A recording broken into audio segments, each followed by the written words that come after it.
Tirur scooter യാത്രികനെ ഇടിച്ചു വീഴ്ത്തി നിർത്താതെ പോയ കാർ 2 മാസത്തിനു ശേഷം കണ്ടെത്തി. വട്ടത്താണി സ്വദേശി ഷിബുവാണ് പിടിയിലായത്. കഴിഞ്ഞ നവംബർ 14 പൂങ്ങോട്ടുകുളത്ത് വെച്ച് ബേപ്പൂർ സ്വദേശിയായ സ്കൂട്ടർ യാത്രികനെ ഇടിച്ചു നിർത്താതെ പോയത്.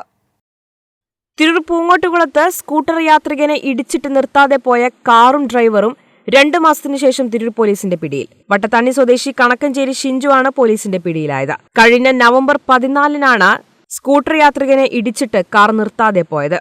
അപകടത്തിൽ യുവാവിന്റെ 3 പല്ലുകൾക്കും നട്ടെല്ലിനും ഗുരുതര പരിക്കേറ്റിരുന്നു.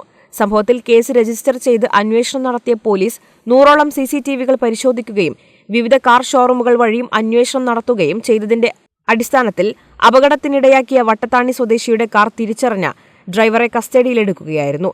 CCTVയിൽ നിന്നും കാർ നമ്പർ വ്യക്തമല്ലാതിരുന്നതിനാൽ കാറിന്റെ മോഡൽ തിരിച്ചറിഞ്ഞ് ഷോറൂമുകളിൽ നിന്നും നമ്പർ മനസ്സിലാക്കി RC രേഖകൾ പരിശോധിച്ചാണ് പ്രതിയെക്കുറിച്ചുള്ള വിവരം കണ്ടെത്തിയത്.